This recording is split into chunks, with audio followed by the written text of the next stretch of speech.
Hello again, officers. Have you come to admire my mural?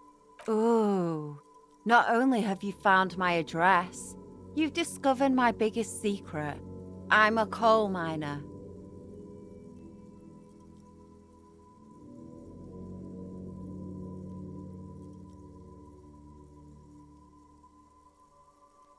Does anyone in a city like this? If there's pain about any particular home she's lost, she's buried it deep, fortified herself against it. Yes, I keep hoping a shaft will collapse on me, but somehow it never happens. It doesn't have to do anything at all. Nothing does. Like me. Right now, I'm doing nothing at all. Shoot, Piggy. It's what you do, isn't it? What do I care about some fucking tin eggshells? Ugh, alright, sad Piggy. I'll give you this one. I saw a little girl in the fishing village running around with military-grade handwear. Looked cute as hell. If you haven't been there, the village is a shithole down the coast from the main plaza. Have a good time! No. That's all the snitching Cindy the Skull does for today. Actually, I don't even know why I told you what I just told you.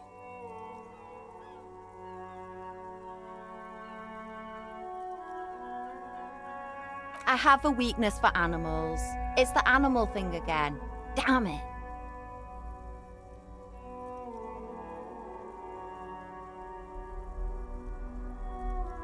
Or a weakness for police officers, miss. Thank you either way.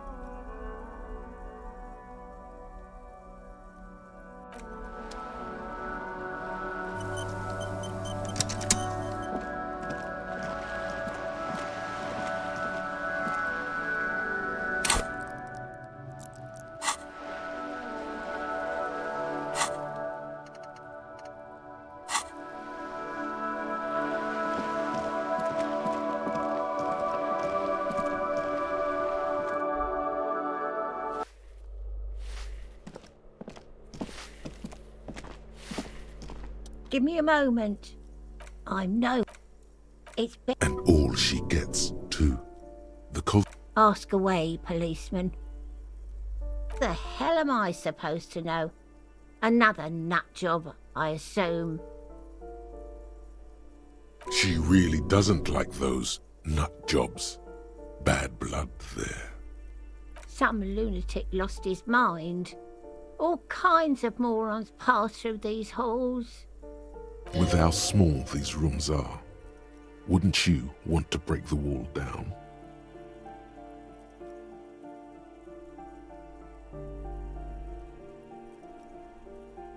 Oh, that one is I think he studied. Something to do with all... That's what I said. The lieutenant. Come on, people. She mumbles some kind.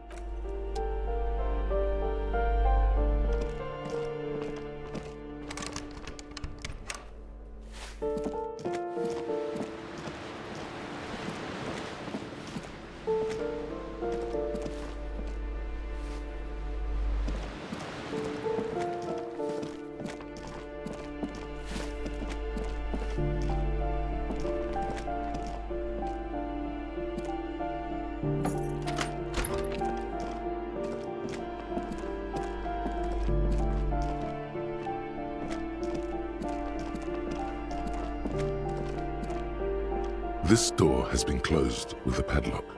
A chalk-drawn number on the board says, number 11.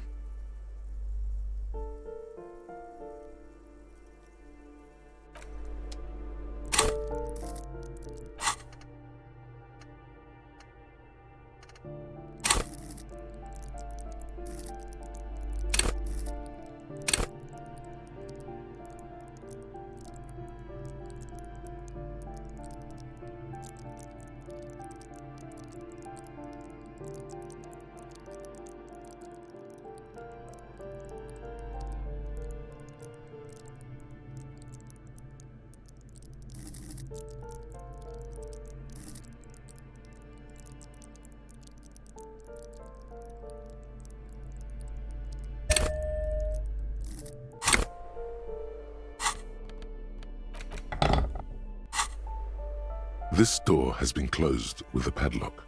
A chalk-drawn number on the... What are you doing? You're trying to cut the body of the lock with the chain cutters, and it's really not working. I believe it's the shackle you mean to cut, Detective. He's just trying to help. Don't take it bad.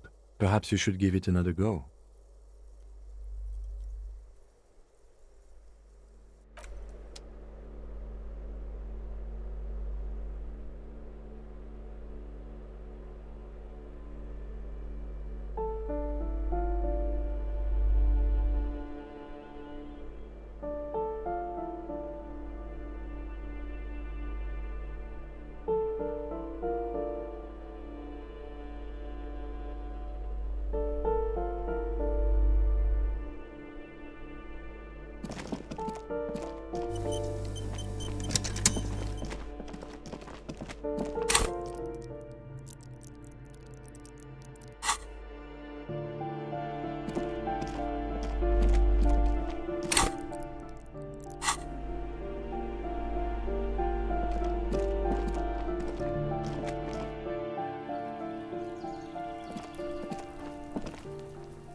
Every snowflake is like a little gift from the sky.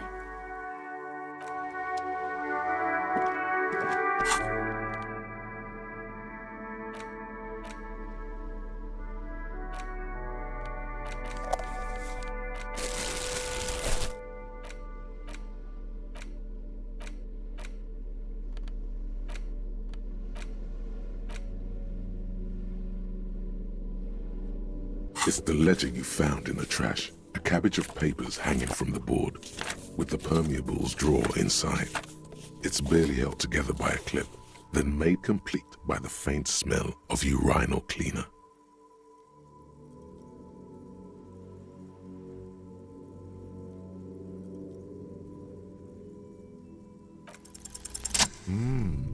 The two sides of the board appear slightly misaligned, like a drawer that's come off its slides. If you bend the plastic on your knee slowly, the slides snap back into place. It should be possible to just, without resistance or sound, the two panels move against each other. The compartment is now open. 2 ticket stubs and a handmade postcard. 2 octopuses are smiling, reaching their tentacles toward each other in the colored pencil drawings. The tickets permit access to the zoo in Revershall East. The aquarium costs extra. These let you go there too.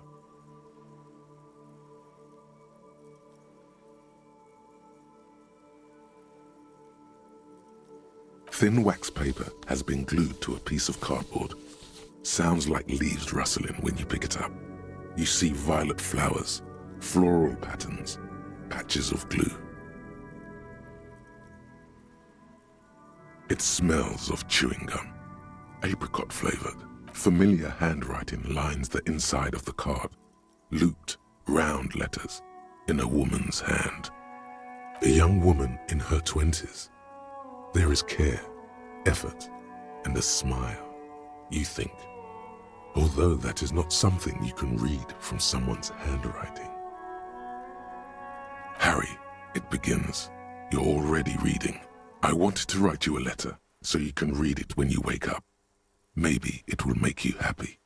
Throw it away, please. Your hand shakes holding the card. Every morning when I step out and you're asleep behind me, it says, I find a little piece of sadness in me. I carry it in my chest, down Voyager Road. Every step I take, it grows. By the time I reach the fuel station, it has filled me entirely. I step onto the light rail and look back. Sparks fall from the bow collector. I know it will be like this until late afternoon, when I get off the 42 and walk back to you. You. Every step I take will get lighter. It almost makes me run. Sometimes I do. I can't believe I met you. I can't believe the happiness I feel with you. You have a vast, vast soul, and I will always, always, always come back to it. Kisses, kisses, kisses. You feel the air sucked out of your lungs and the blood sucked out of your head. Everything around you gets dark. Small white dots appear. You feel the ledger slip from your hand. No, hold on. To what? There's nothing. Detective, is everything all right?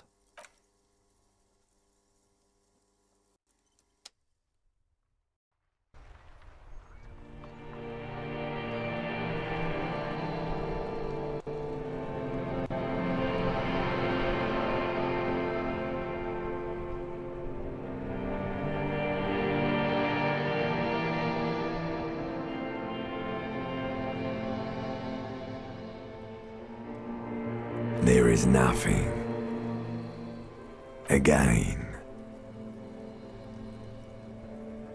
Nothing sad, brother. No treachery, just blackout. Well, almost nothing. There is the ground below you, that's still there. And the small light that's on, fluttering, somewhere in the basal ganglia. That's me. Blue eyes, that's me. Who was what? He speaks of the sickening longing, the unwell emotion. Even in the darkness, he's grasping for it. Still trying to hold on to the great sorrows slipping in the water. Slimy. Here in the paleo-mammalian cortex, we call it the shadow. Because it's always there.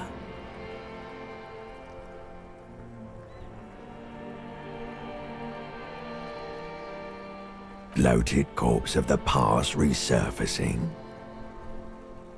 Don't prod at it. It will start moving again.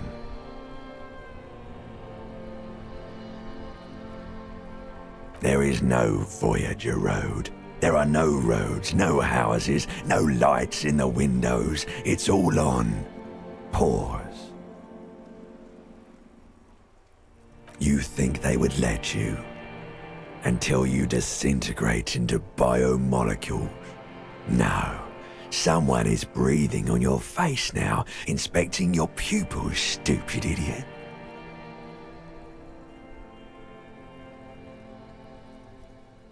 Yes, they're pouring something on you. It's in you.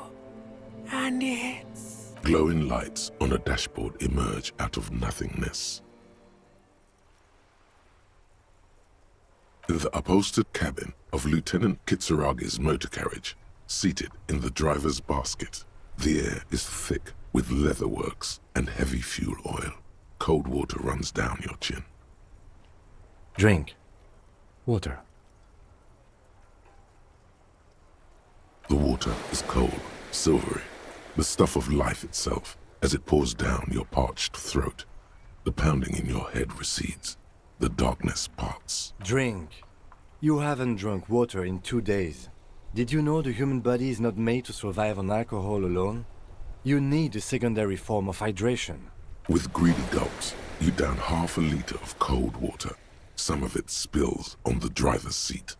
The lieutenant pays no heed to it. What happened?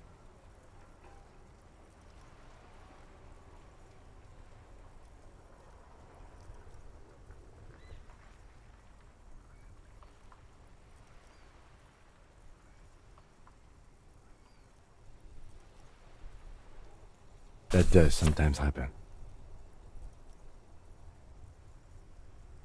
You dropped these. Are you okay to proceed? Good. The Ledger of Failure and Hatred is a special item that can be used both as an interactable and a tool equipped in your held slot for skill bonuses. Find it under the Tools tab in your inventory.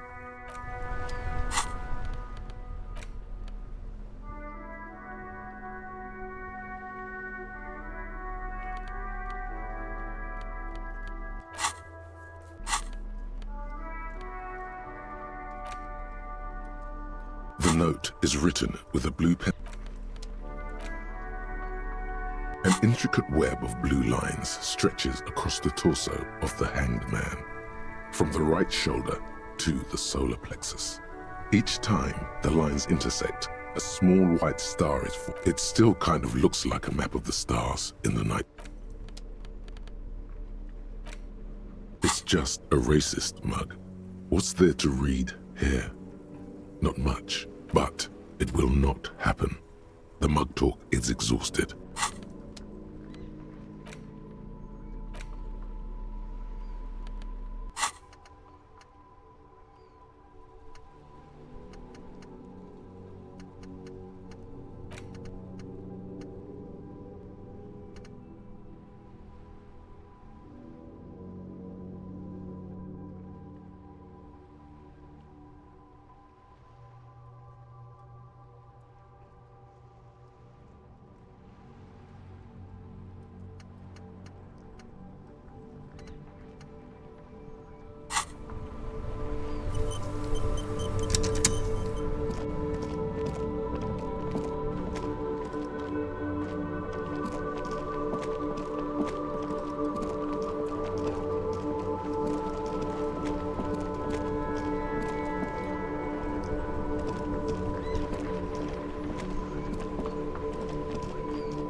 Officer, the mere sight of police in Martinez makes me feel safer already. How can I help you?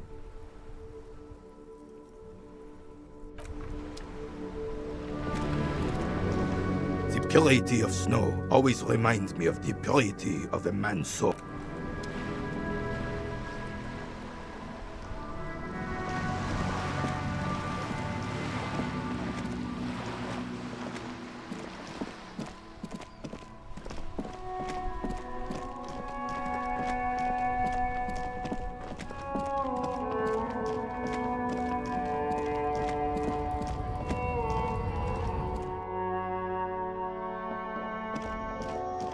The tear machines, your bottles. Do you know what you... Is this about the questions again?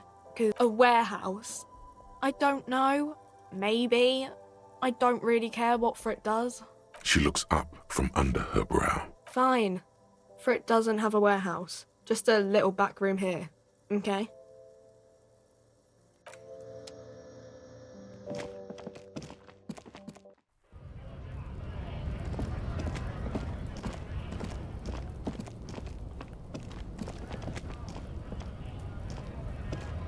Looking for something, Hunt? Come to tell me to fuck off again? No, He's got a smoke right there, in his fucking hand. it's my last one. Why would I do that? I'm an honest man. I bet. Sorry I couldn't be of any help. It's not... Change the topic. The way he says it makes it almost sound like a threat.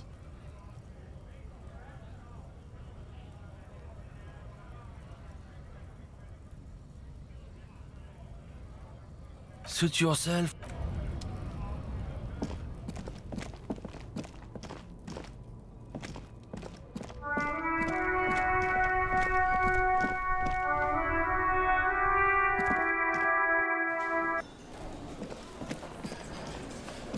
I've got nothing to say to you.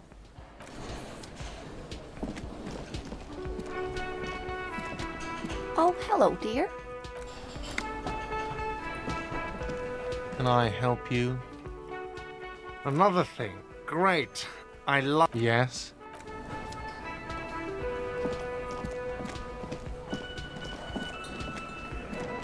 Looks like the circus left town, but the clowns are still here.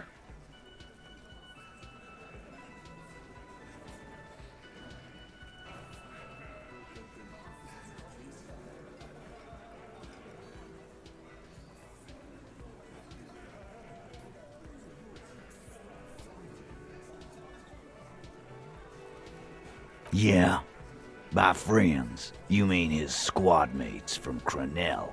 Wouldn't want to beat up his grandma. Nervous, snickering. There's a rush of adrenaline present. This is what happens if you take the law into your own hands. Other people start doing it too. Let them come.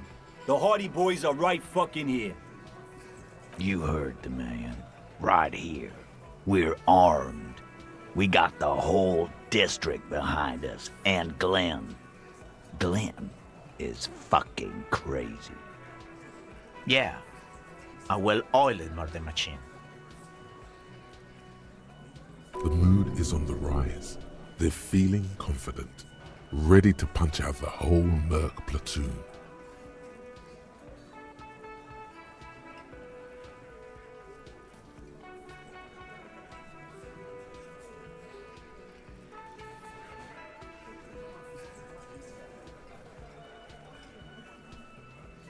Big fucking surprise. They hire psycho scum, arm them to the teeth, and let them loose in the city. What do you think is gonna happen? The fuck is that supposed to mean? We're not bees. We're men. We're socialists. Easy, E. He's trying to phase you. What are you trying to do? Scare my men? So are the local gangs. The fucking Barmy Army and the Madre scum. You've been out there. Seen any around? Yeah. Where are they now, huh? Sent back to Madre in an airtight cargo crate. These people are trained military professionals with decades of combat experience. They are not a gang or a Barmy army. No, they're not. They're uncoordinated and drunk. We know more about them than you think. We got weapons of our own. We got Ister 50s, Zeelagers. Glenn's got a knock cannon at home.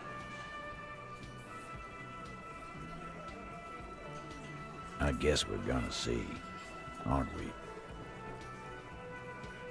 Yeah, like you've been up against ceramic armor. You haven't even seen the whole suit, right? I've seen the whole fucking thing, and it didn't make him immortal. What do you mean, okay?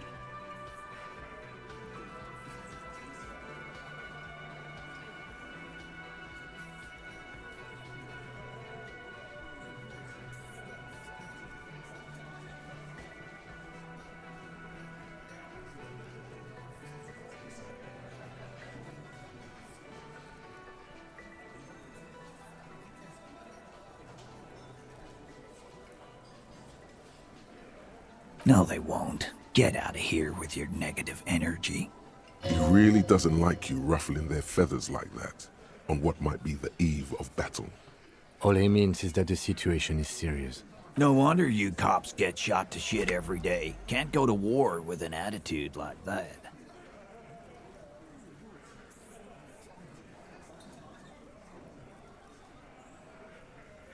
Again. Good one, Titus. About fucking time. No. He understood what you... Now watch... Yeah. Yes. Relax, Dennis. Use it to take a dig at his... Yeah, Dennis, calm. Let Dennis enjoy his... This one, no... Yeah. Easy, fellas. Too late. You already got a pretty good picture of these guys. You can use this. Fucking say something already!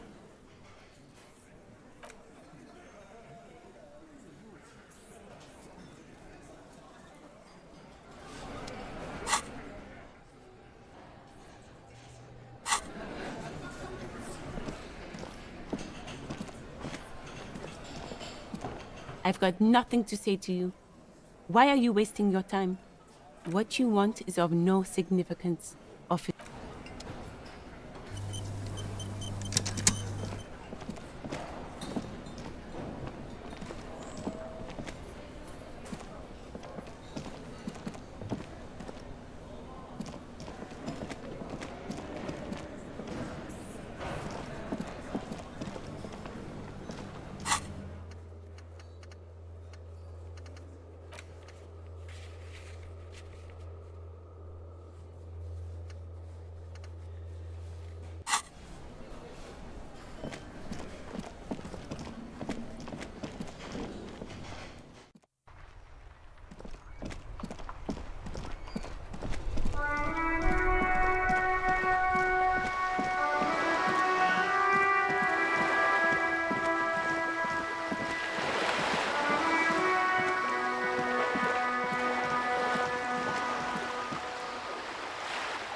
A rusting control panel. This panel usually closes the water lock. Turn it.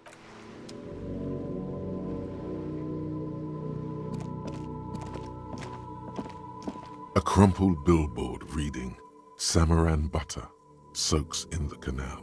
Two ugly lines. Judging by the size of the impact and the parallel lines of burnt rubber, the cause was probably a motor vehicle.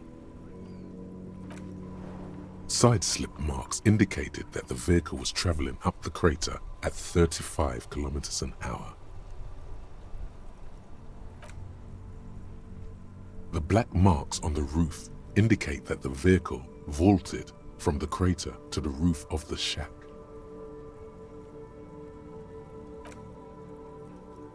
The panel served as a takeoff ramp.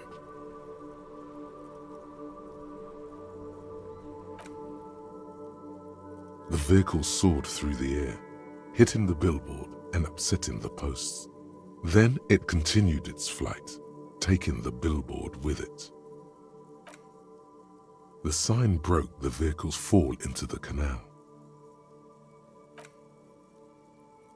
Still speeding, the vehicle made a loop and vanished into the fog along the coast. There are two good candidates, the Caprice 40 and the Linear G22. It's about the right size, and the tire marks look like they came from the skinny tires frequently found on that motor carriage. The Caprice 40 is a very popular model, with bank clerks, topping pie delivery drivers, secondary school teachers, cops, strippers dressed as cops, undressed strippers.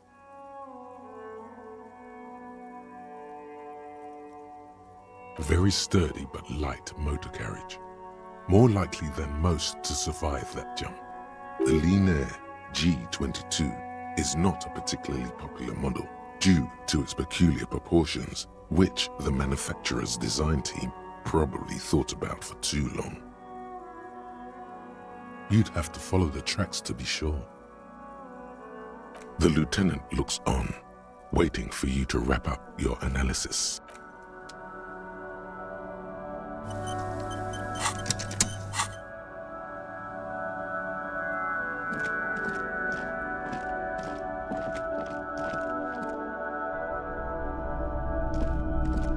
Officer, the flashlight, please.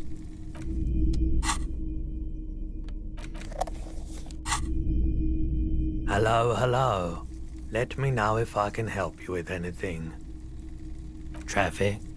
I'm sorry, officer, but I don't drive. I just don't like it very much. Movement on the road never really gelled well with the movement of my thoughts. Now that I think about it, I do remember hearing a thunderous noise the other night.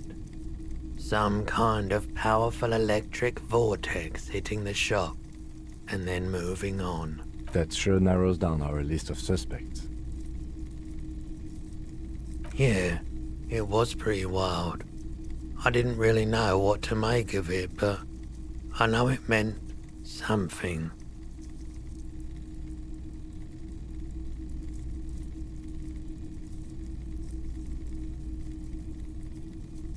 Someone else came here earlier today. What?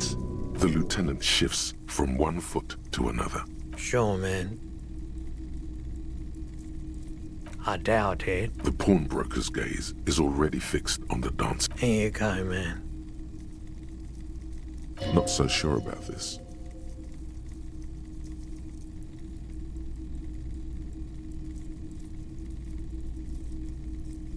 I respect your decision.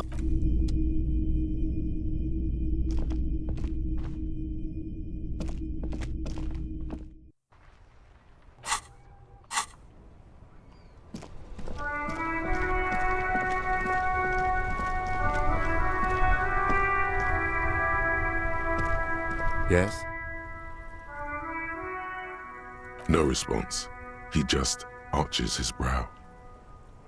Have you tried concentrating on something other than your personal affairs? There is a sudden, harsh edge to his voice, like he's tired of hearing about your personal affairs. Not a fan. It's just the nature of lieutenancy. The RCM deploys a self-styled structure called the décomptage as its chain of command. Every lieutenant is responsible for 2 sergeants and 8 officers. That means the average lieutenant has to deal with quite a few personal affairs. Even you know this. Try work, the case at hand. It can work miracles. Really? You look fine to me.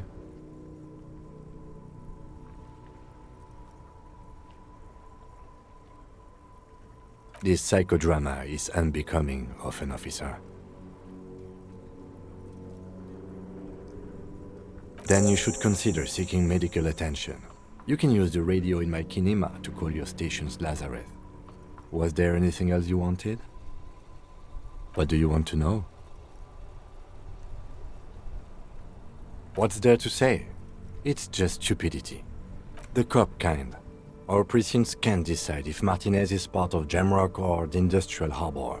Yours or mine, as if we somehow own parts of the city. Typical street gang mentality.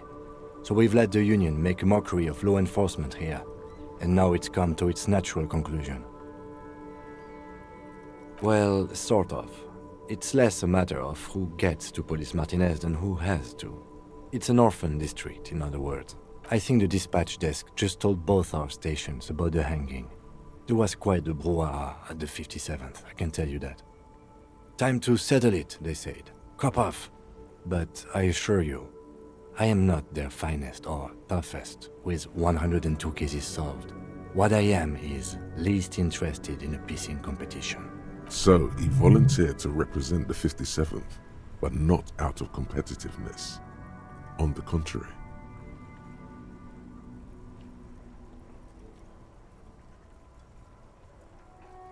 Yes, I'm an unrepentant spoilsport. Martinez? Nothing. It's just a puddle at the end of some drain pipe. No one cares about this place. They care about sports. Most of our colleagues don't even know how to get here. North of the interchange doesn't exist. A tremble comes over you. Another after effect of ethanol poisoning, perhaps. Feels like leaves do when they rustle in the breeze, somewhere far away, below the turbine. The 41st and the 57th. The lieutenant was right. It's not about who gets what's north. It's about who doesn't.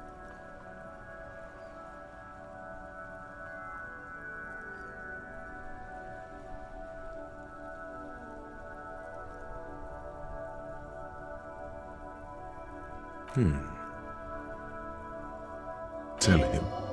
Tell him why it's you.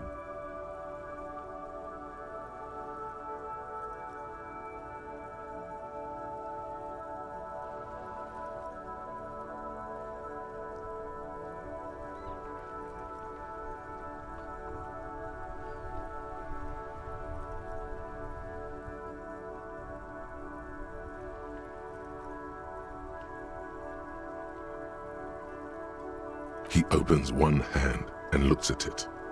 A moment passes. Which school do you subscribe to?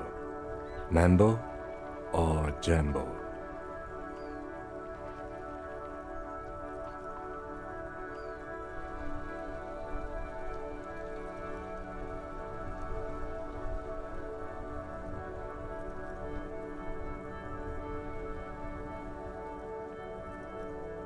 I didn't know that was even possible.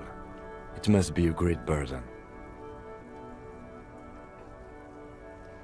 It's good to have an ambidextrous paradetective in a labor dispute. I can see why they sent you. Should we go? Yes, it's a wholly pointless matter.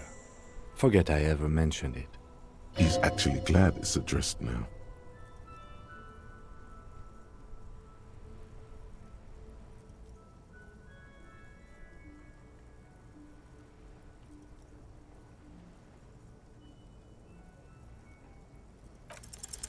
Look at you. It's because you're a failure. They sent you to slight Precinct 57.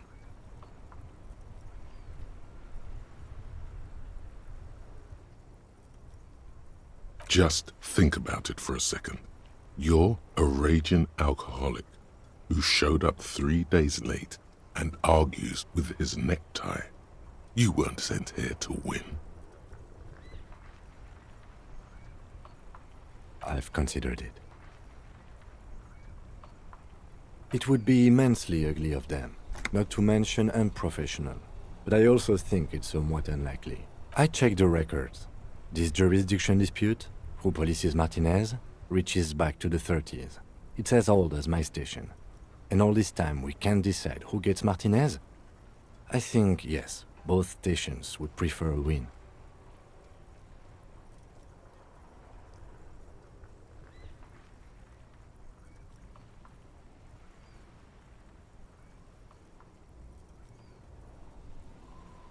I am the finest of nothing. Safe? No. But you're old. You've made it this far. Something has brought you through. We've only just started working together, so I don't know what it is yet. But it's there.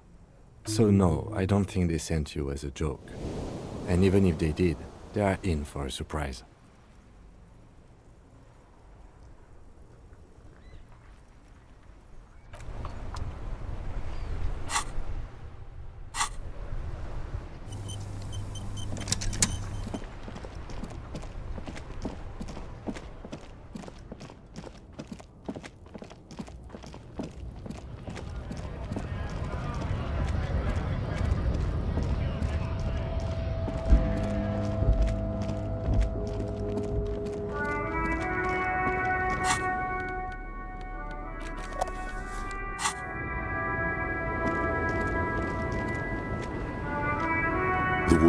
is still hunched over the railing. Huh?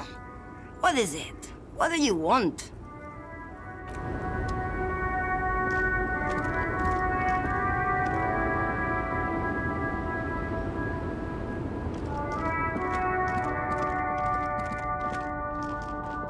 A lorry, the smell of cigarettes and perfume, a metallic drawer slides out. The pull-out tool close the rust.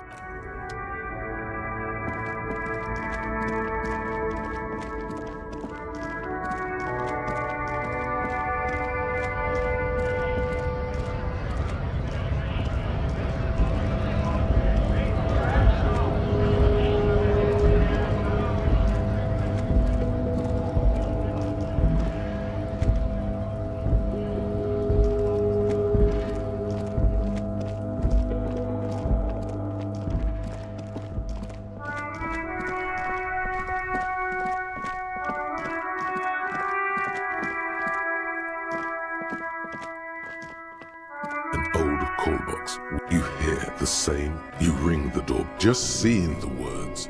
All you hear is static. But you ring the doorbell. But you wait for a minute or two. Looks like someone has melted half the plastic off with a lighter. The doorbell doesn't work anymore. Silence. Silence. Nothing happens. Silence. No.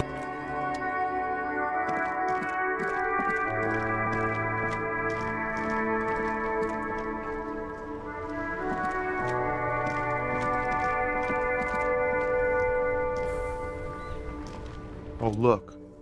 It's the cop who turned me into a bad person.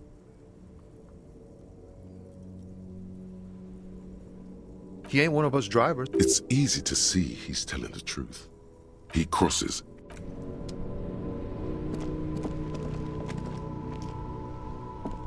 Inside, you see a set of steering levers, a radio microphone, a pull-out toolbox, and the soft glow of the fuel preheater gate. This is Precinct 57. How may I assist you?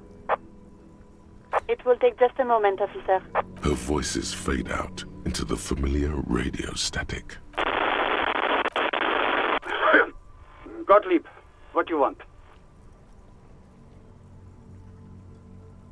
Oh, it's you. Was that a snarl or a suppressed groan? No love for you here. Yes, there's no end to the misfortunes fate has seen fit to rain upon me. Who, you are? You lost your human visage a while back. Now let's get on with it. I've got more important things to do.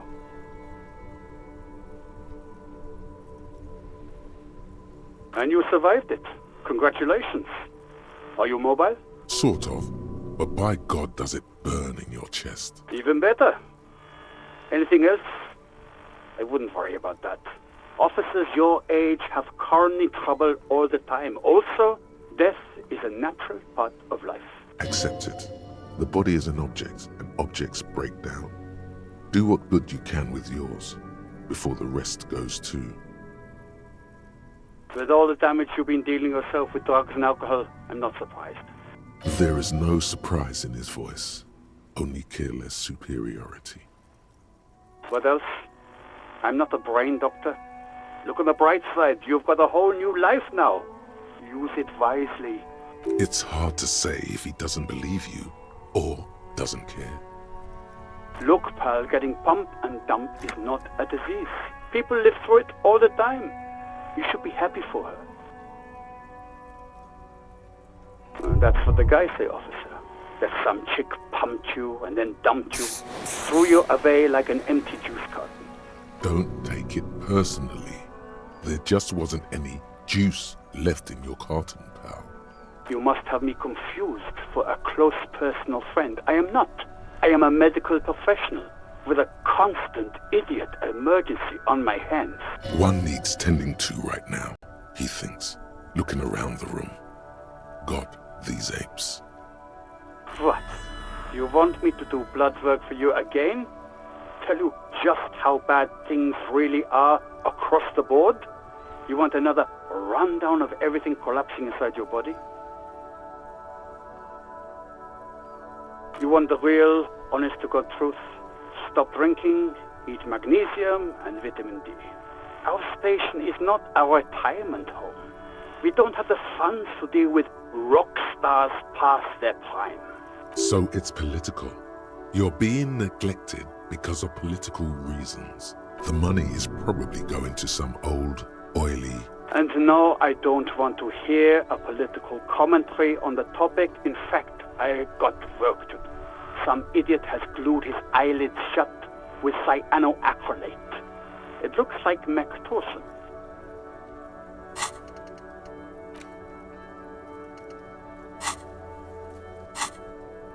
It's not fucking cryoactylate.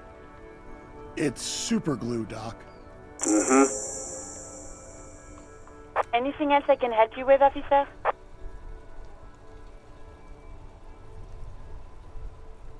Just a second. Sylvie Mal... Yes. Hello? Oh, great. What else do you need, detective? You hear the call. Anything else I can help you with, officer? 57. In the cabin, you...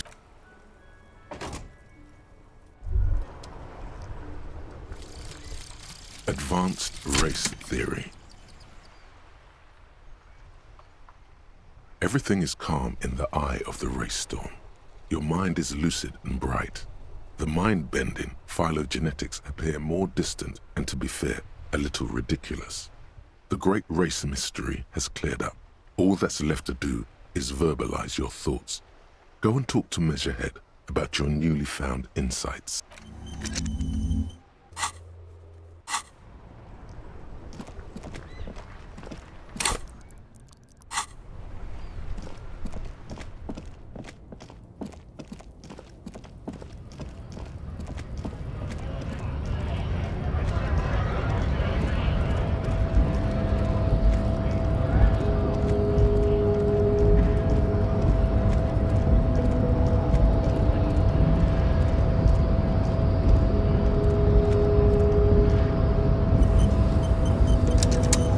Promising race pupil returns.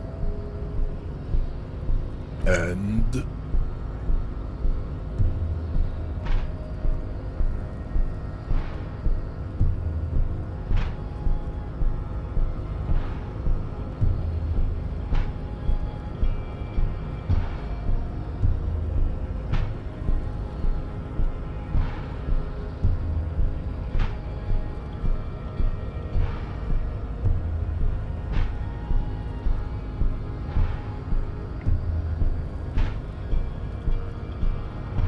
Look, babe. The minion of law is also a racist. But his racism is basic and road. He thinks he has solved the great race enigma by describing a road mechanism of scientific competition. So unadvanced. The basic race education he received in high school has led him to think his phylum are the sole authors of race theory. An esoteric study reaching back to the ancient mass society of Pericarnassus over 4,500 years ago. Basic racist, I take pity on you. You clearly want to enter the harbor bad. Like a little boy who wants to go on the potty. I can press the button for you. It will open the door. Very well. You may enter the door once. Our race conversation here has concluded. Finally. Let's go.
On second glance, someone has forgotten to properly close one of the drawers. It's unfortunate for the Union to just leave their paperwork lying around like this. Let's see what's inside, he thinks. The drawer opens smoothly. Inside is a well-organized selection of brown folders. Hundreds of documents containing logistical data. Two kinds of transactions stand out. Materials coming into Revachol from the outside world, from Muindi, Grad, and even Ilmara.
And the same materials being handed over to companies inside Revachol, Couron, Coal City, La Delta, and Jamrock are listed among the many districts where the imports are being sold. It's hard to make sense of this thicket of company names, dates, quantities, and percentages. You try to focus, but the lines are getting blurry.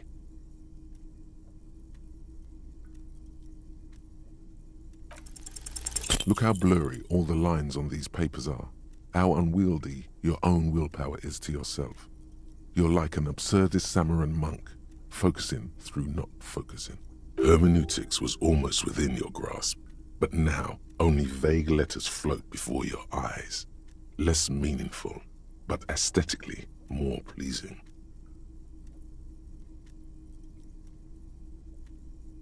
You're a police officer, not a spiritual healer. You can focus the normal way by turning your attention to something and not letting go. Is that what you're doing with those folders over there? Right. This is probably not relevant to our case. After all, we're not investigating an accounting mystery.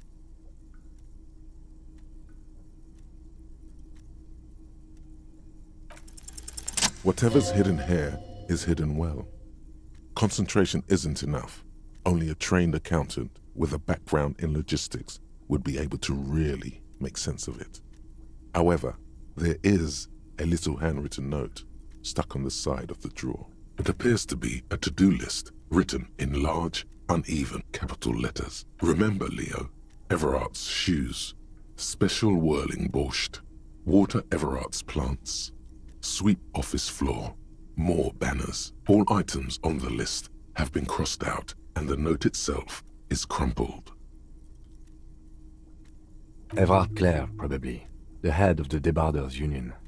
One of his aides must have left it. Nothing incriminating here. What is so special about this borscht? Code for drugs? Booze? Blood? Remember, Leo, Everart's shoes. Special all items on the list have been crossed out, and the note itself is crumpled. The drawer slides shut.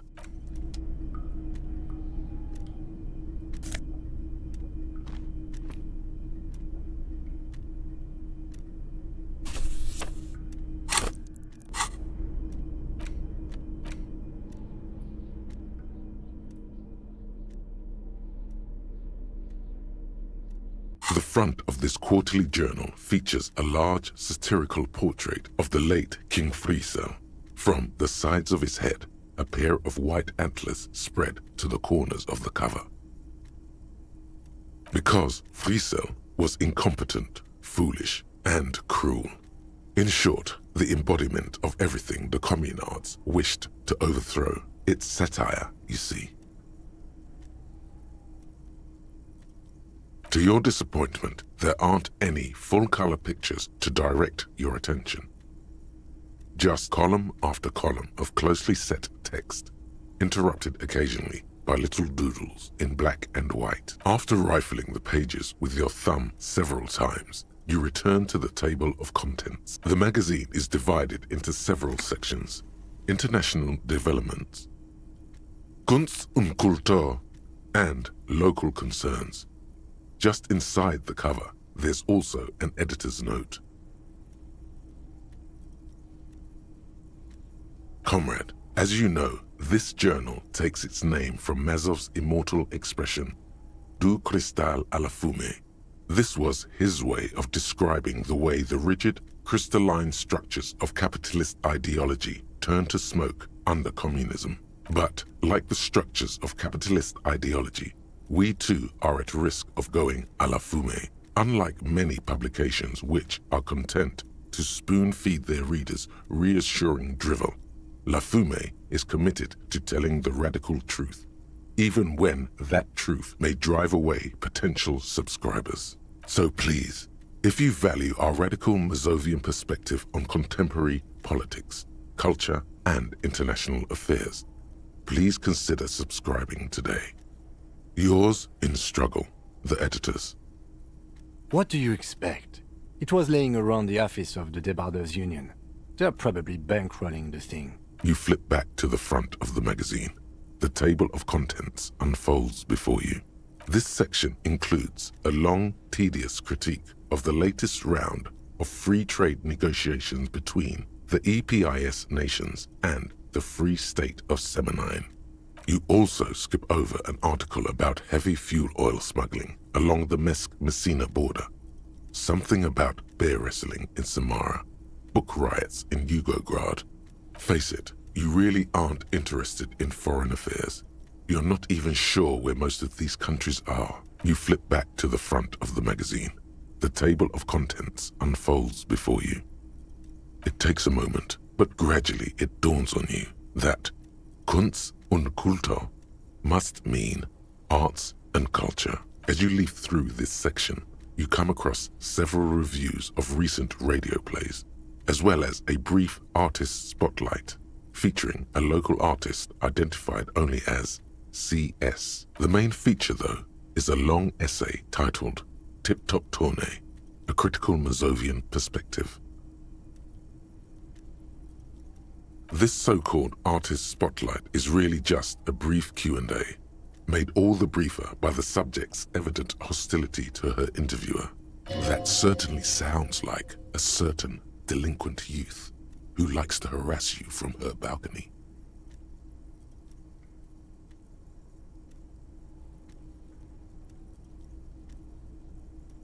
The actual article is surprisingly light on details, but after skimming a page or two, you gather that it has something to do with motor carriage racing. If you don't follow it, you only ever hear about the ludicrous sponsorships and obscene death toll. You think you're settling in for a relaxing recap of the most recent season, maybe sprinkled with some nice anecdotes about a few of the more colorful drivers. Instead, you find yourself skimming a 10,000-word feature about all the politically problematic aspects of Tip Top Tourney. Where to even start? For one, there's the crass commercialism of its sponsorships, and then there's the practically criminal emphasis on deadly motor crashes. Oddly enough, this article has 2 bylines, Nazdeb Encolada Bernal and Exilus Buka. There's no way those are real names. Have you ever met anyone named Exilus? Come on, they're plainly pseudonyms. Under capitalism, the article says, every pursuit has its price. Every pleasure, even one as elemental as the joy of racing others around a track, is reduced to an advertising opportunity. Thus, the so-called tourney becomes a competition between increasingly meaningless brand signifiers. Your discount laundry detergent racing against a pack of Astra cigarettes, or even a Frita. And that precisely is what's problematic about it. Were it not for the promise of random, spectacular violence, audiences would quickly lose interest. At the end of the day, it's the destruction of these 750,000 real races that you're really watching for. Sure, you think that, but subconsciously, it's the visions of brand names being engulfed in flames that you crave. This flimsy magazine is right. Deep down, you know the only true stakes are life and glory, or death by fiery dismemberment. That's because you haven't been reading critically. But don't worry. The whole point of these sorts of articles is to let someone else read critically for you.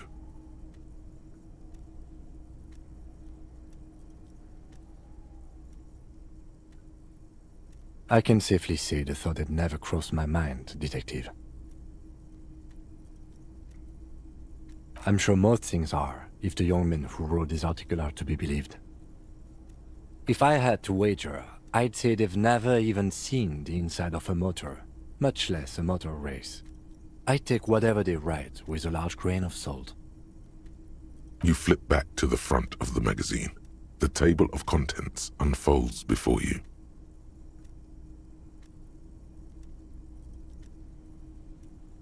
Unsurprisingly, much of this section is taken up with articles declaring unqualified support for the dockworkers' strike. You skim the headlines. Paint the harbor red and white. Martinez tames the wild pines. A city in revolt. First we take Martinez, then we take La Delta. Finally, there's a brief article by the writer, G. Martin, accusing the owner of the Capeside apartments of illegally attempting to evict certain communist tenants simply for not having paid their rent.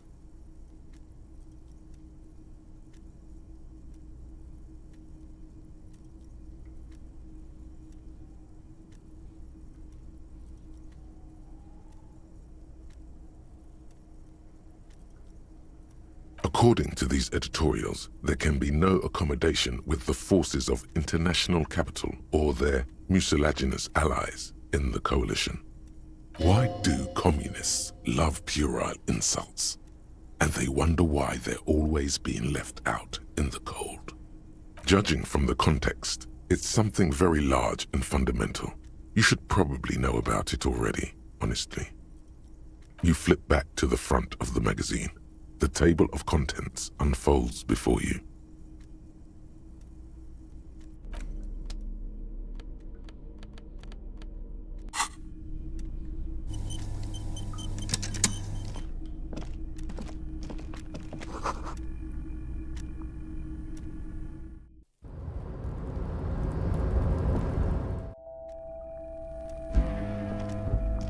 An imposing combination of a punch clock and a payphone is looking down at you from the wall. A note on the side says, "Tokens unavailable due to strike. Use change." The machine swallows your coin and seems to be waiting for your next move.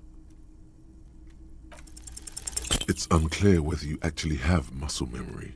Right now, your finger is just drawing vaguely occult patterns in the air. Undoubtedly, no. Sure, why not? Muscle memory is a tricky thing. Nothing tricky about that. You just do, fail, repeat, until it works. All it takes is motivation and practice.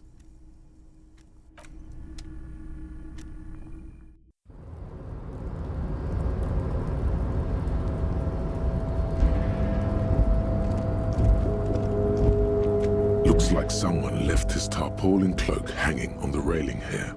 The white rectangle of the Revachol Citizens Militia is clearly visible on its back. This is your cloak. You can feel it. Yes, it does bear the Elysium insignia, and we are the only detectives in Martinez. The service cloak issued to you by your station? Yes, I do. As your fingers touch the tarpaulin, it almost feels like the cloak wants to deliver a message of comfort through your fingertips. I will shield you from the elements and give my life for yours. That's what the cloak is relaying.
All those empty wine bottles and cigarette butts on the ground.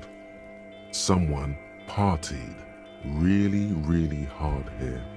Well, they went through 6 bottles of potent Pilsner, 3 bottles of Commodore Red, and almost 4 packs of cigarettes. It must have been pretty hard. Well, yes, I think we can say with relative confidence that it was you.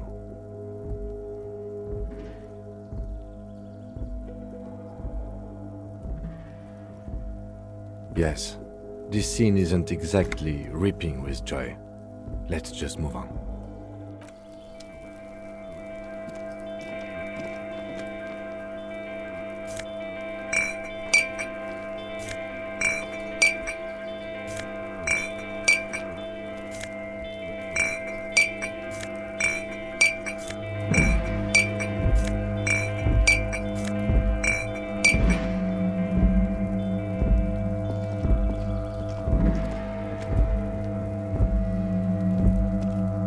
This is the night watchman's booth.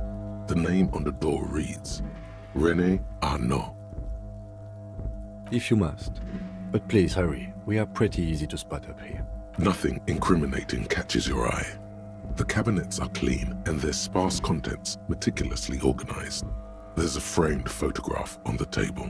It's a black and white photo of a young couple out in a street fair. The man, René, is dressed in a Royal Carabinier uniform. The girl is young and very pretty.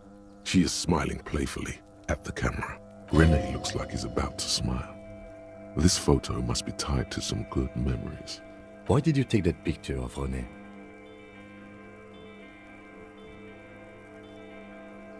You're really interested in that old soldier. Not sure I understand your fascination, but sure, as long as it doesn't take up a whole lot of time.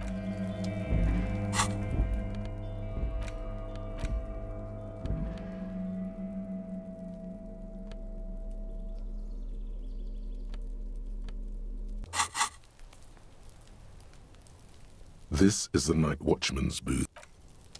This is the night. This is...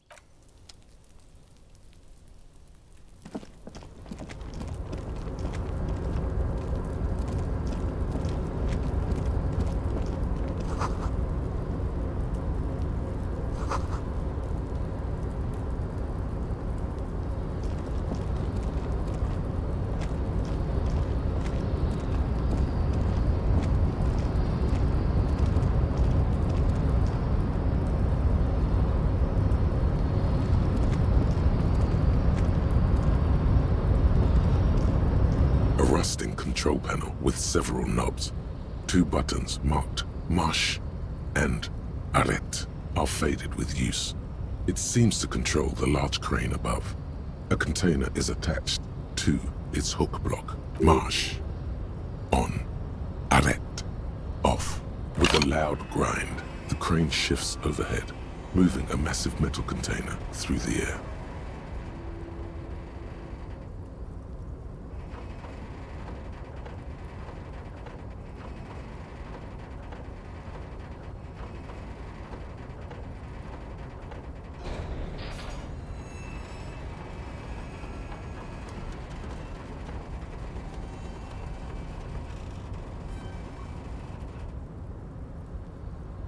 And, with a surprisingly quiet thunk, the crane places the container down. This crane was built with a purpose, which has now been fulfilled.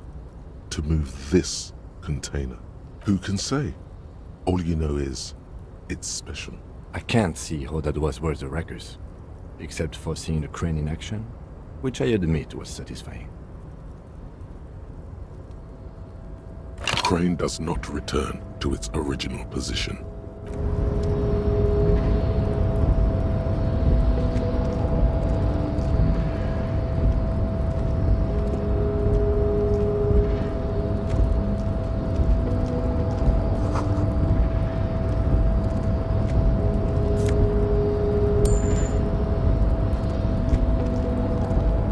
Before you stands a cargo container, just one of many in the yard.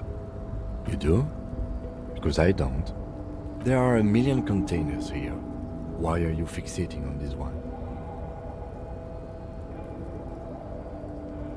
It's a cargo container, detective, just like all the others. We are not here to interact with containers. We are here to get the body down from the tree. No reply. You attempt to turn the handle, to no avail. The doors seem to be mechanically locked. To your left, the lieutenant considers your actions with some puzzlement.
Container, container, I'll turn you nice and red. Container, container, put the logos on. The lyrics to this container song are being made up as he goes along. The accent is so thick, it's impossible not to notice he's Ubi, from the vanishing peninsula of Ubisunt on Muindi. Container, container, used to be Wild Pines. Container, container, now belongs to Everard.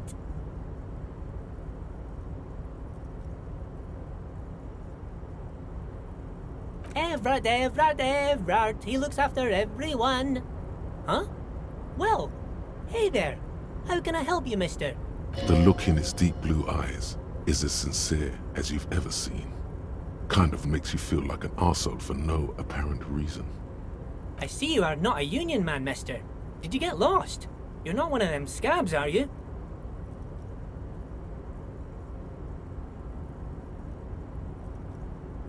I mean, I don't personally mind. Folks is just folks, you know, and folks gotta eat. Just some of the other guys don't look too kindly on the scabbing kind, if you know what I mean, mister. Oh yes, born and raised in Irish, mister. Mum had to leave my dad after he got a bit violent. Took us here to the new world. I was about 10 then, too old to lose my accent then. People say us Ubis are up to all sorts of trouble with sheep and other animals and whatnot. I just want you to know there was never any of that where I come from. No sir, those are just nasty rumors. Thank you for clarifying that, sir. Oh, I'm just making some covers for them containers here. Yes I am, yes I am. So it's easier for the crane operators to spot them.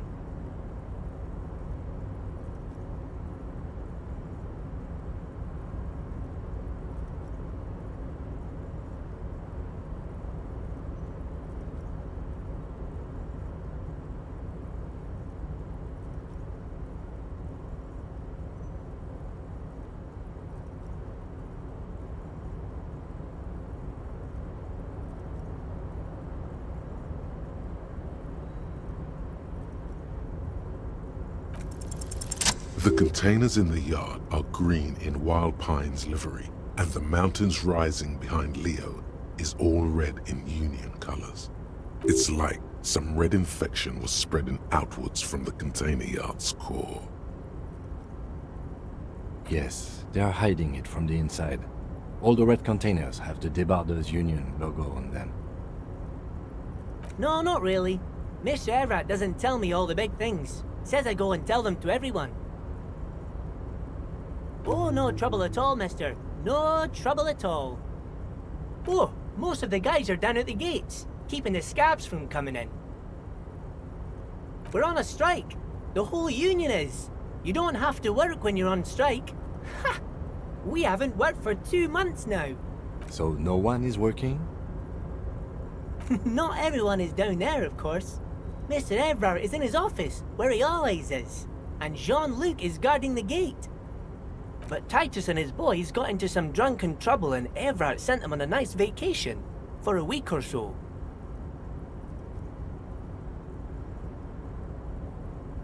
Oh, I'm not really supposed to talk about that. That's union business. Him and his boys stirred up something in town. Probably drank too much and got into a fight or something. I heard Mr. Everett telling them to take some time off. Don't go all bad cop on this simple, friendly fellow.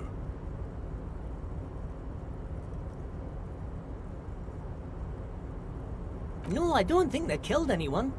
Let's better talk about something else. Titus and his boys do good work. I don't want to get them in trouble over a little drinking.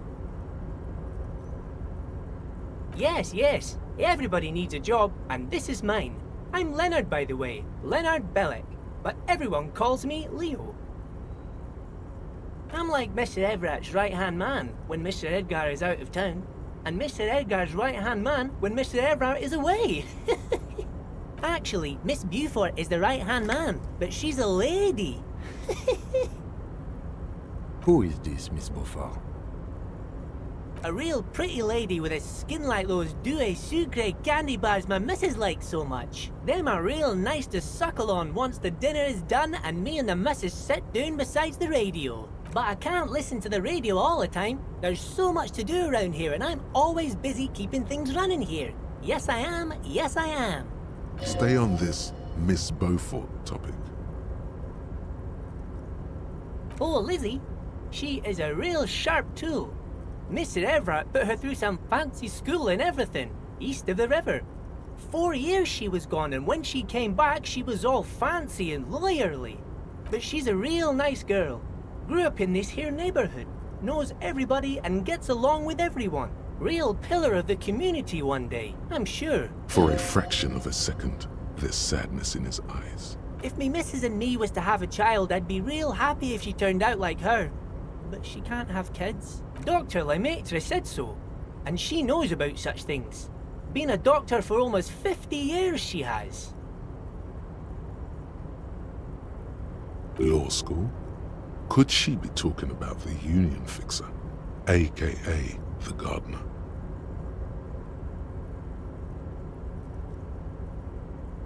Looks like it. I'm not sure what a fixer is, but she is a real nice girl. Smart as a whip too.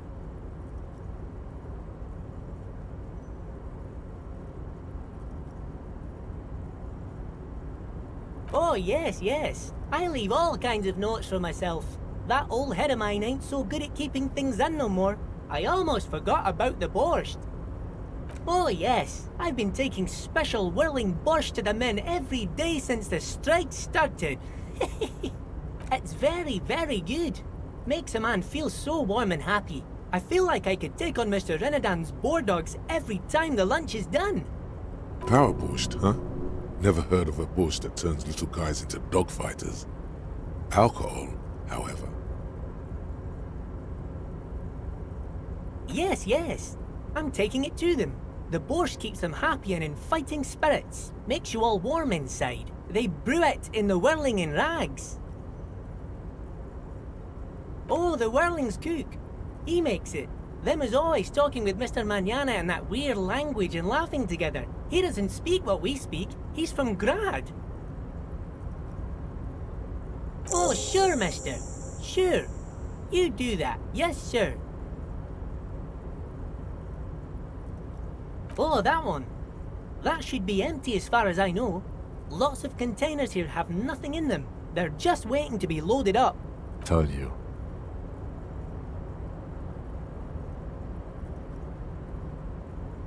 Oh, you want Mr. Everett then? He's an awfully nice fellow, he is. Him and his brother are both nice fellows. They've lived their entire lives in this here neighborhood. Guys like Mr. Everett and Mr. Edgar, his brother, are real good guys. Made Martinez what it is today. Mr. Everett and Mr. Edgar and I went to the same school we did when we were boys. Oh, Mr. Everett is usually in his office, of course. But you gotta be quick if you want to see him. He leaves around 10 p.m. Bye-bye now.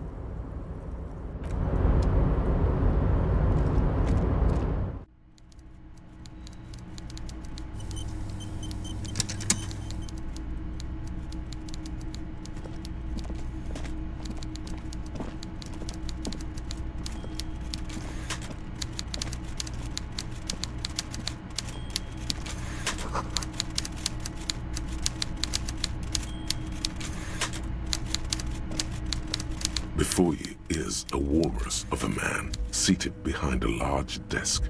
He looks up from his work, not the least bit surprised to see you. With great effort, he straightens himself up in his chair, yet says nothing. He simply stares at you.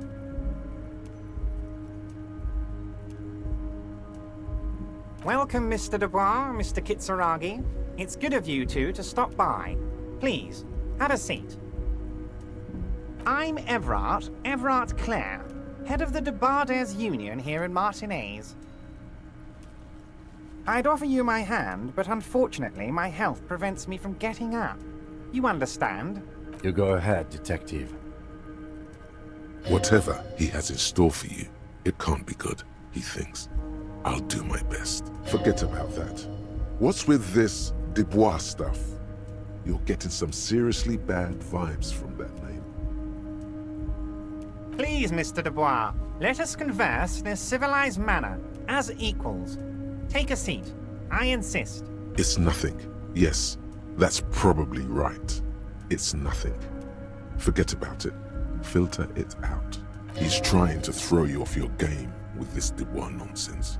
Don't give him the pleasure. Excellent, Mr. Dubois. I can see that you're a reasonable man, and reasonable men can be of great use to one another.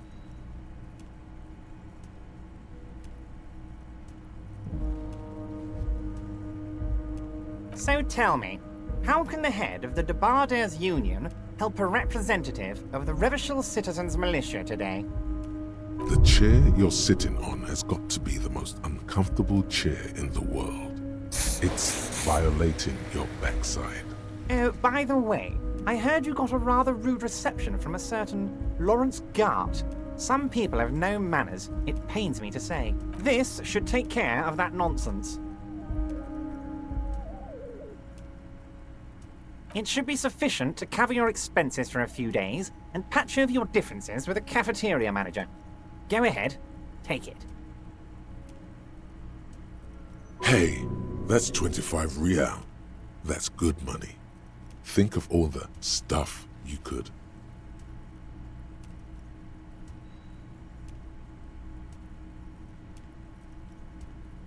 Don't mention it, but also don't forget it.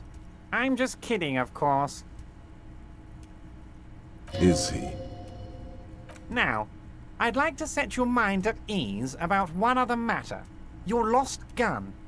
Let me assure you, Union people are on it as we speak. I've got my best hounds looking for that lost gun. His slug-like lips move, but all you hear is an echo. Lost gun, lost gun, lost gun.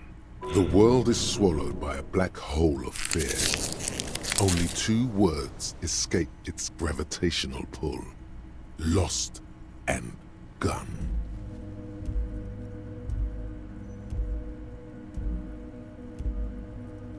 I know everything, Harry. Right now, I know that you're worried. Don't be worried. Everything's going to be all right. It's not like you left it loaded. You didn't lose a loaded gun. Local children aren't out there playing with it right now, pointing it into their own mouths. It's in a safe place. I just know it. I have a feeling everything's going to be all right. Officer, we will deal with this later. We don't need Mr. Clare's help with this.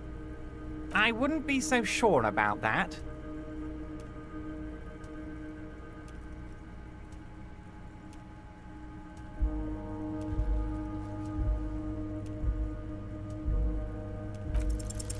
God, you're sweating. Your knee is jerking. You're about to cry, aren't you? You're about to cry because you lost your gun and those children are gonna shoot themselves with it.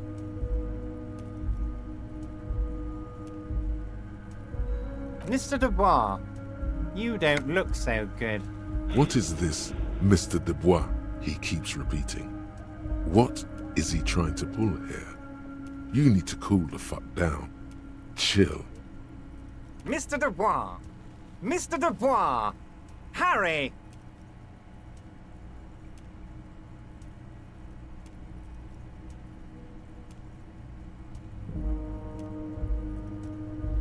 Mr. Dubois, are you okay?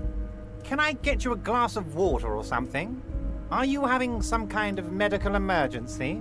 Maybe you could use your hands somehow, in a kind of throw-in motion, like you're throwing that Mr. Dubois act right back at him. He's Mr. Dubois.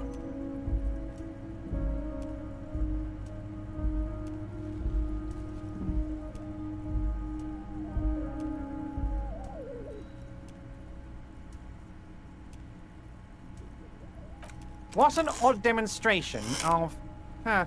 you got me, Harry. I don't even know what. As entertaining as it was, I'm afraid we're wasting our time. And I'm an extremely busy man, as I'm sure you are too. Okay, enough. We are here to ask you some questions pertaining to a murder investigation. Quick, here's your window. Get yourself together and ask him questions. Police officer questions. It is about time to stop embarrassing yourself. Questions will help you regain some of your lost dignity.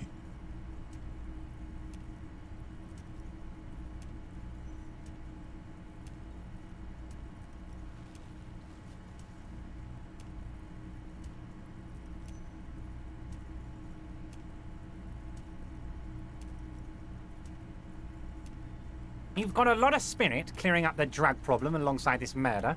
I'll talk to the mayor and see if I can get you the key to the city, Harry. Now, let's talk real business. Actually, Revachol doesn't have a mayor. Not even a speck of anger in his voice.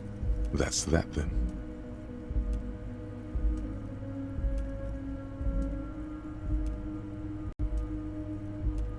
Honestly, I didn't want to bring it up, Harry. I heard you have become Measurehead's race pupil.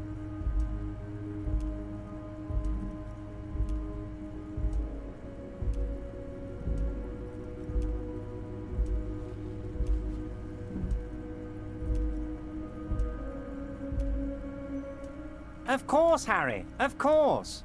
You're not some kind of a fantastic racist now, and rest assured, no one's gonna hear about it. No one's gonna know what you did with race there, Harry. Your race bonanza is safe with me. Word of how racy it got will never leave Martinez. You can see the map of Revachol in your head. Dozens of red arrows are pointing outwards from Martinez, moving all across the city. Anyway, I assure you, I am a very well-informed man. Information reaches me before I even get the chance to request it. Of course, let us dispatch with the formalities. You call me Everard, I call you Harry. That's what the hanged corpse called you. Harry. My God, so it's true. I didn't want to believe it, but you are a fantastic science fiction amnesiac cop, aren't you? What are the odds of that? I think the odds of that are very low. I assure you, there's nothing to be ashamed of, Harry. You're among friends, and the good news is... I have a big fat folder on you, Harry. I'm sure you have a lot of questions to ask. Maybe I can help you out. Don't trust him. For all you know, Dubois might be his name. You need to confirm this. I'm sure you had some concerns you thought I might be able to address. And you were probably right. I can. Are you trying to tell me you've gotten hold of some of our documents? Mr. Kitsuragi, would you mind? Me and Harry are talking about his lost identity right now. Don't just jump to the folder. That's not smart. Shows you're on the edge. Do some probing first.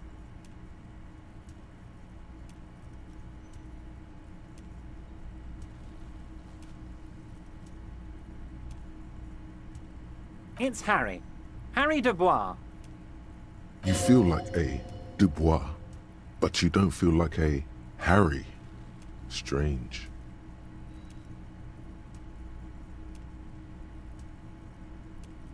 Sure, okay. You're Harold. Harmon. Haroldamus.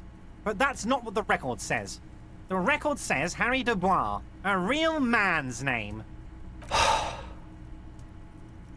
Mr. Kitsuragi doesn't seem even slightly empathetic to your memory loss, Harry.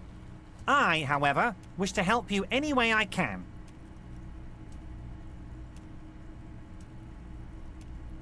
Family? Harry, you're not a family man. There's not one peep of family in here. Unless you think you're a family man, do you strike yourself as a family man, Harry? That's why I like you, Harry. A good man knows both his strengths and his weaknesses, and you, my friend, you are one of the all-time greats. Well, Harry, if I were to sum you up in one word, it would be apologetic. Yes, you seem to be, a lot of the time, but right now there's no reason to be. Let loose a little. Be you. Ah, this? My friends in your organization gave it to me, Harry. I find that very suspicious. May I have a look? I'm afraid this is meant for Union eyes only, Mr. Kitsuragi. I'm sure you understand. Please continue, Harry.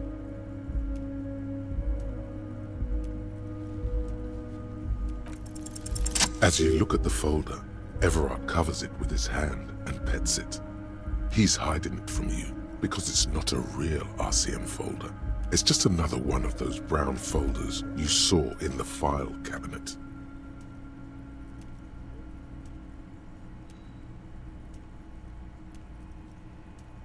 Okay, Harry, you got me. This is from the Census Bureau, not the RCM. Those Census Bureau people are absolutely corrupt. You should do something about them. He got the name from the Census Bureau, and everything else from your actions here in Martinez.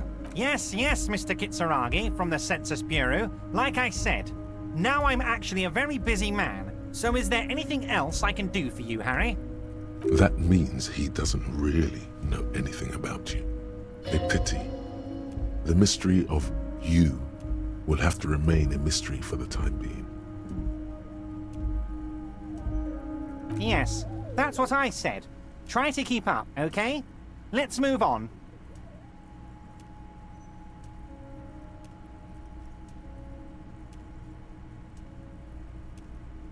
You might have noticed there's one hanging on a tree behind the hostel cafeteria. Oh my. Don't take this question personally, but why would I get involved in this matter? Mr. Clare, the man was hanged with a cargo belt, a steel-reinforced cargo belt. It's safe to assume the Union had something to do with the murder. Besides, getting the body down would benefit all of us. It's a stain on the neighborhood.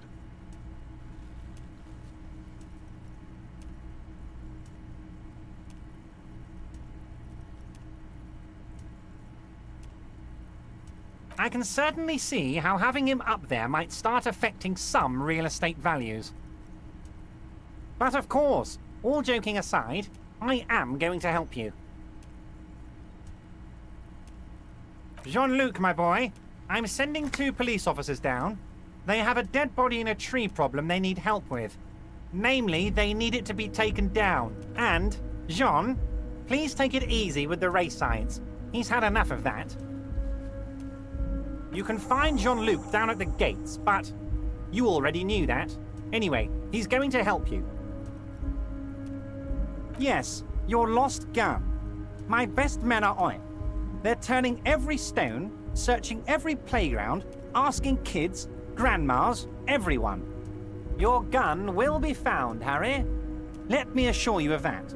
It's just a matter of time and effort. The only way to find it seems to be working with him. He might even be holding your gun hostage.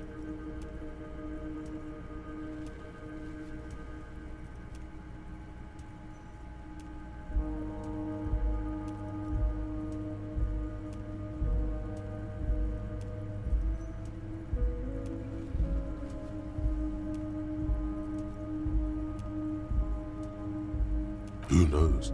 Only one thing is certain. If you work with him, you're going to get it back. And working with him might be the only way to do it. Yes, thank you for the hot tip regarding your lost gun, Harry. My men have indeed factored in that you pawned it. Now please, let the professionals do their job. Kick back, Harry, relax. I have great guys on this. You focus on what's important. Building our relationship for the good of Martinez. It did not come as a surprise to him. He might actually not be bullshitting.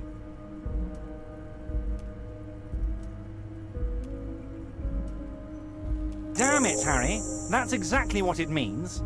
I'm only kidding, of course. He is not. Of course. I understand. We help you, you help us.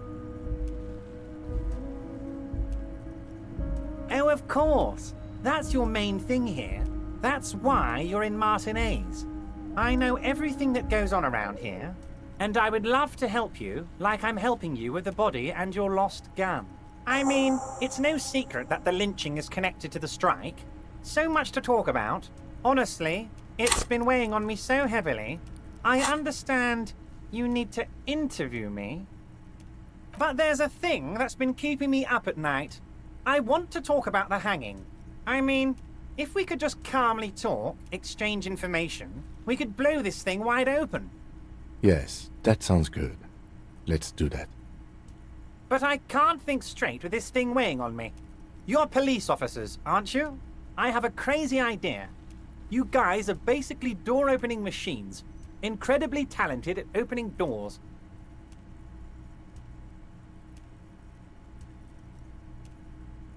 And I'm sure you're going to open this one with flying colors, Harry. This really is very simple, and there's nothing shady about it. Does this jiggling ooze think he's going to use you? He's got another thing coming. Play his game, son, with your eyes peeled. He's going to slip up, and when he does, you're going to come out on top. Harry, I'm a very busy man, and more importantly, I don't have that extraordinary physique you do. You look like you could run around all day. You want to send someone a message that the police are working for you. I repeat, I'm a very, very busy man, Mr. Kitsuragi, and therefore I must occasionally enlist outside help. So what will it be, Harry? Oh, no one's. It's just a weasel.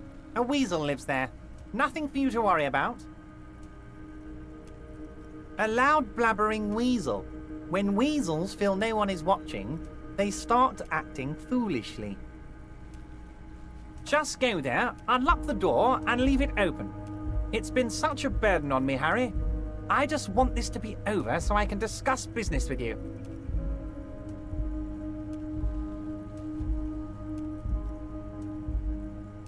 Harry, my dear friend, I am what people call a local bigwig.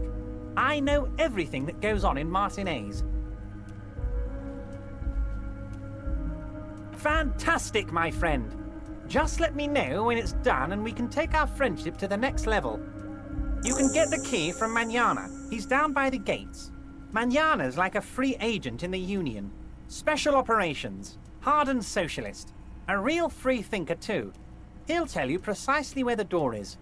One last thing, Harry. Just open the door. You don't need to go in or anything. I just want that weasel to come home and see the unlocked door.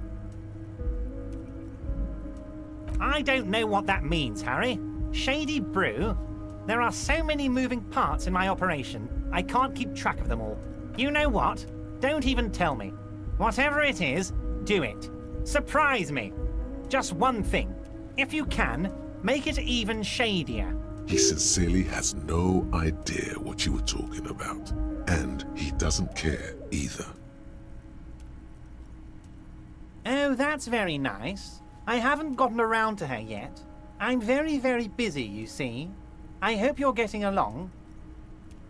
One thing I want to make very clear, Harry, is that this is not some kind of union versus corporation situation. Everyone is just pals here. We're all trying to do what's best for Martinez here. Don't feel like you can't cooperate with her because you and I are such good friends and I'm helping you get that nasty body down from the tree. And with finding your lost gun. I'm not a jealous guy. Whoa, that's so nice of him. Suspiciously nice.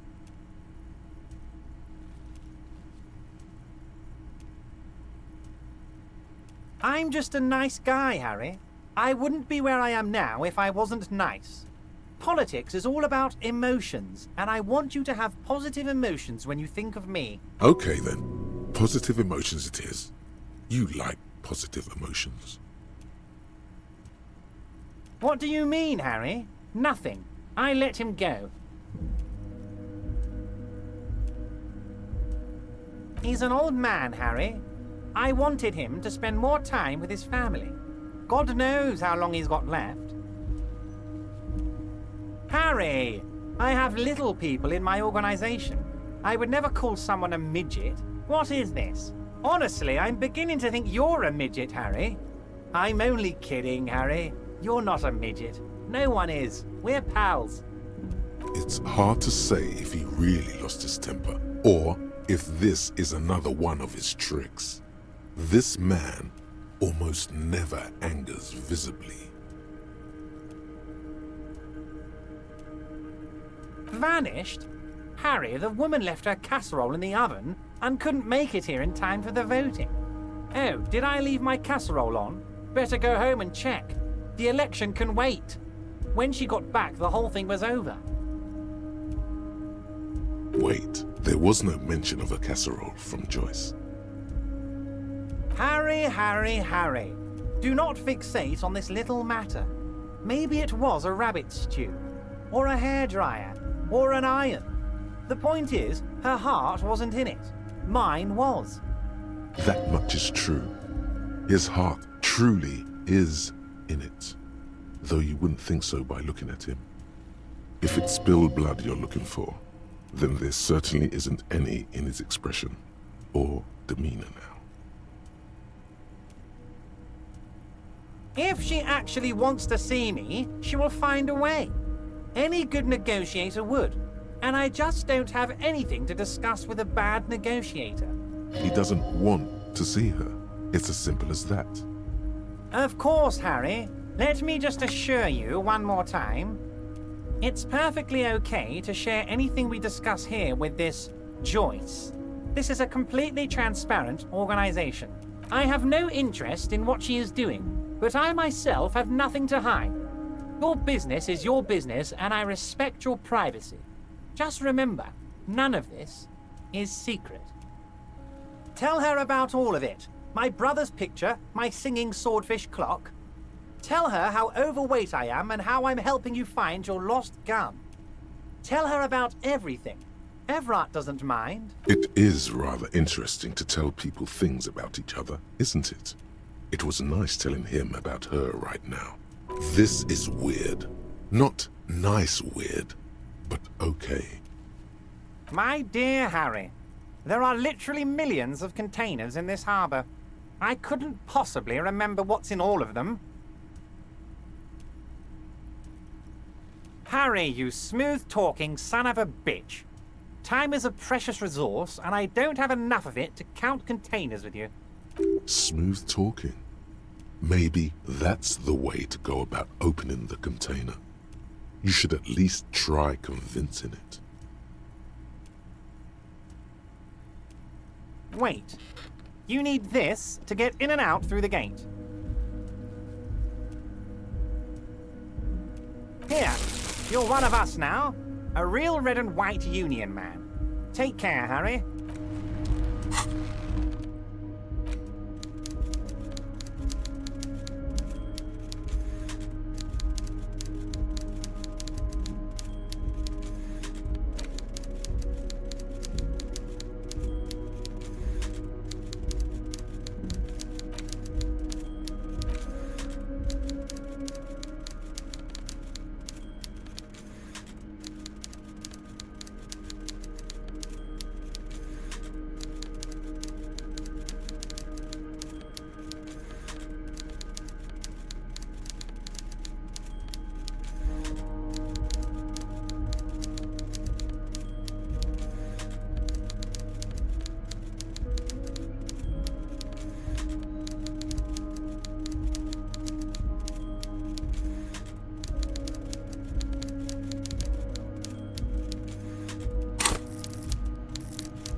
Mister.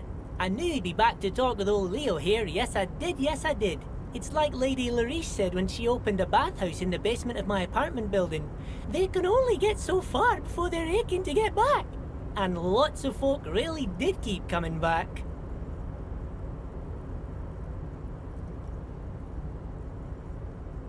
No trouble at all, mister.